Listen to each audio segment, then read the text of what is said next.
Sir firstly congratulations, ಮುಹೂರ್ತ ಈಗ ಚೆನ್ನಾಗಿದೆ, ಲೈನಪ್ ಕೂಡ ತುಂಬ ಚೆನ್ನಾಗಿದೆ. 3 ಸಿನಿಮಾ ಪ್ಲಸ್ ಇದು 4th ಸಿನಿಮಾ ಇದು.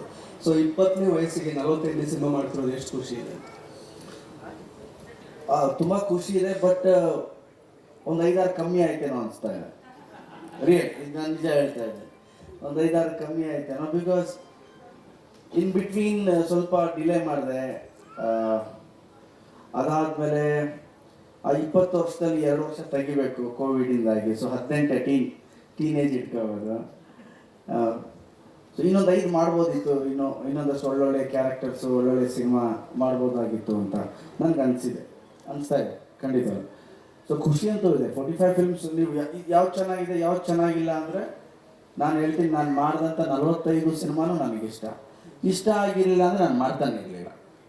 ಹಿಟ್ಟು ಫ್ಲಾಪ್ ಇಸ್ ಸೆಕೆಂಡ್, ಲೈಕ್ ಆವಾಗಲೇ ಹೇಳಿದಾಗೆ ಖುಷಿ ಇದೆ. So I want to do more cinemas and as a ಇಂಡಸ್ಟ್ರಿಯಾಗಿ ಯೋಚನೆ ಮಾಡಬೇಕು ಅಂದರೆ ಫಿಲ್ಮ್ಸ್ ತುಂಬ ಕಮ್ಮಿ ಬರ್ತಾ ಇದೆ. ನಮ್ಮ ಥಿಯೇಟರ್ಸ್ಗೆ ನಮ್ಮ ಕನ್ನಡ ಸಿನಿಮಾಗಳು ಹೆಚ್ಚೆಚ್ಚಾಗಿ ಬರಬೇಕು. ಆ್ಯಂಡ್ ನಮ್ಮ ತನದ ಸಿನಿಮಾ, ನಮ್ಮ ಹೀರೋಗಳು ಸಿನಿಮಾ ಹೆಚ್ಚೆಚ್ಚಾಗಿ ಬರಬೇಕು ಅಂತ ನನ್ನ ಆಸೆ. ಇಫ್ ಯು ಸಿ, ನಾನು ಕಂಪೇರಿಸನ್ನು ಬೇರೆ ಲ್ಯಾಂಗ್ವೇಜು ಅಂತ ಏನು ಮಾತಾಡ್ತಿಲ್ಲ. ನಾನು ಮಾತಾಡ್ತಿರೋದು ಬರೀ ನನ್ನ ಸಿನಿಮಾ, ನಮ್ಮ ಭಾಷೆ, ನಮ್ಮ ಥಿಯೇಟರ್, ನಮ್ಮ ಆಡಿಯನ್ಸ್, ನಮ್ಮ ಅಭಿಮಾನಿಗಳು, ಇವ್ರನ್ನ ಎಷ್ಟು ಎಂಟರ್ಟೈನ್ ಮಾಡ್ತೀವೋ, ಎಷ್ಟು ಬರ್ಮಾಡ್ಕೊಳ್ತೀವೋ ಅಷ್ಟು ಒಳ್ಳೆಯದು ಅಂತ ನನ್ನ ಭಾವನೆ.